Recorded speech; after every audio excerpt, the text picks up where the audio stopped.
Salut à tous, on va évoquer le programme dominical de ce 9 septembre, Quintet Plus sur l'hippodrome de Paris-Longchamp. Il s'agira du grand handicap de la rentrée. Voici ma sélection pour cette compétition. J'ai placé en tête le top weight, le numéro 1 Magari, un cheval confirmé à ce niveau, 2 victoires et 5 places pour lui en 12 quintés courus. Ajoutez à cela qu'il a terminé 4e du grand handicap de Deauville le 12 août, c'était sur 500 mètres, mais la distance était 2000 mètres ne lui pose aucun problème. On lui posera dans cette épreuve numéro 5 Pump Pump Palace, cheval extrêmement régulier. Il n'a jamais terminé plus loin que 5e lors de ses 17 dernières sorties publiques. Mieux encore, il a y enregistré une dizaine de podiums. Et attention également numéro 14, la Milva qui connaît bien ces deux chevaux puisqu'elle s'est intercalée entre eux à l'occasion d'un quintet disputé fin juillet sur l'hippodrome de Deauville. Donc Magari, Pump Pump Palace et la Milva, le 1, le 5 et le 14, lesquels ont formé le trio gagnant d'un quintet de même facture fin juillet à Deauville, se retrouvent pour une revanche. Attention également au numéro 4, Mix Mine, 2 victoires dans des quintets pour lui, ce qui lui a valu la fureur du handicapeur, puisque ce dernier l'a fait passer de 31,5 à 43,5 de valeur. Il a pris 5 kilos sur son dernier succès. Malgré la surcharge encourue, vu le style de ses succès et de ses victoires, il ne faudrait pas être trop surpris de le voir dans le quintet. Le numéro 8, Inzelopé, qui avait remporté un quintet plus au mois d'octobre à Chantilly, mérite également crédit. Le cheval vient de prouver sa forme dans une course à condition pour sa rentrée fin août. Il mérite crédit dans ce lot.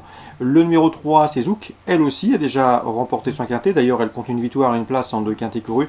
Elle vient également de bien faire dans des courses à condition puisqu'elle reste sur 2 podiums. Numéro 9, Sarandam a terminé 6e du quintet référence disputé fin juillet à Deauville sur la PSF. Derrière les précédents cités, Magari, la Milva ou encore Pump Pump Palace, on garde. Attention également au numéro 7, Bagel. Bagel, c'est lors de ses 3 dernières sorties publiques qui a enregistré 2 victoires dans des épreuves estampillées quintet plus, également une place de 5e. Sa valeur a été revue à la hausse. Il est passé de 34 à 42. En dépit de cette surcharge encourue, je le pense capable de conserver un accessite. Donc en partant, ce sera le numéro 10, Merica. On résume tout ça en chiffres pour ce quintet du dimanche 9 septembre. As 5, 14, devant le 4, le 8, le 3, le 9 et le 7, en canot partant le 10. Prix du Moulin de Longchamp, le temps fort de cette réunion dominicale, épreuve de groupe 1 pour les milers. On a au départ d'authentiques champions, je pense notamment au 503 Recoletos. Il connaît bien l'hippodrome de Paris-Longchamp, il y a fait sien cette année le prix 10 par an. Et en dernier lieu, il n'a trouvé que la championne Alpha Centauri pour le devancer dans le prix Jacques Lemarois, c'était le mois dernier à Deauville. Ici, ce 503 Recoletos s'annonce redoutable. À mon avis, ses principaux opposants seront britanniques, avec le 4 Lighter Spear et le 506 également Expert A, qui n'a que 3 ans mais qui a de la qualité. Ces deux-là se connaissent bien, ils ont formé dans cet ordre de couplet gagnant des Sussex Stakes. 503, 504, 506. Dans le prix Gladiateur Groupe 3, Bruno Audouin entend une nouvelle fois un bon comportement et une bonne prestation du 701 Zassy Green. Il nous l'avait indiqué, son cheval revenait bien après avoir connu la maladie de Glim. Il lui a donné raison en s'imposant dans le prix Carousel, une listed disputée courant juillet à Maison Lafitte. Et plus récemment, le cheval a remporté très facilement le prix Kergorley, une épreuve de groupe 2 disputée à Deauville où il devançait notamment Nerlico, qui a affiché 3e ce jour-là. Nerlico, c'est le 704 qu'il retrouvera ici. Nerlico qui avait également terminé tout proche de lui dans le prix Carousel auparavant. Donc on prend les mêmes, on recommence. 701 Zassy Green, le cheval à battre à mes yeux. On lui opposera le britannique, le 704 Nerlico, qui a terminé dans son sillage à l'occasion de leurs 2 dernières confrontations communes. Mont-de-Marsan, Réunion 2, dans la 12e, j'aime beaucoup le 104 dont Magno, qui a bien fini dernièrement à la thèse, qui est proche de sa course, lui qui reste sur 3 podiums.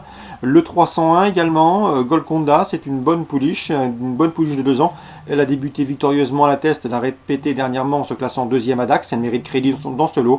Attention également dans cette épreuve au 303 Mary's Picnic, l'entraînement Jérôme Régnier pour la Kazakh Séroul. C'est une nouvelle association qui devrait briller rapidement. 301, 303 Mary's Picnic, une pouliche également de qualité. Dans la 4e, le 405 Anne-Madem est proche de sa course, il a effectué des débuts discrets, mais il a terminé bon 2e dernièrement à la test, à mon avis.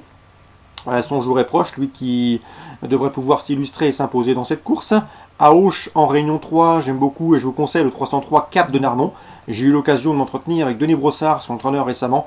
Il m'a indiqué que c'était un cheval qu'il estimait beaucoup, qui devrait très bien vieillir, qu'il a toujours ménagé, un cheval qui sait tout faire, un cheval de qualité. Ici, il mérite crédit, même si, au 50 mètres, il y aura une cliente avec le 312 Uniflosa Bella, qui affiche plus de 800 000 € de gains. Cela dit, avec 50 mètres d'avantage, le Cap de Narmont me semble capable de lui résister.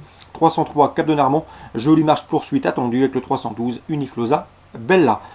Concernant la Réunion 5, disputée à Argentan, Ernaud Zirmet, avec lequel j'ai eu le plaisir de converser, est confiant avec le 114 Casimir de Survie. Le cheval répète toutes ses courses. Sa seule mauvaise performance au cours des dernières semaines, c'était à Cabourg, où les heures n'avaient pas été bons. Le cheval a brûlé trop de kérosène, entre guillemets, dans les premiers deux courses et l'a payé pour finir. Il vient de prouver sa forme depuis Abernay.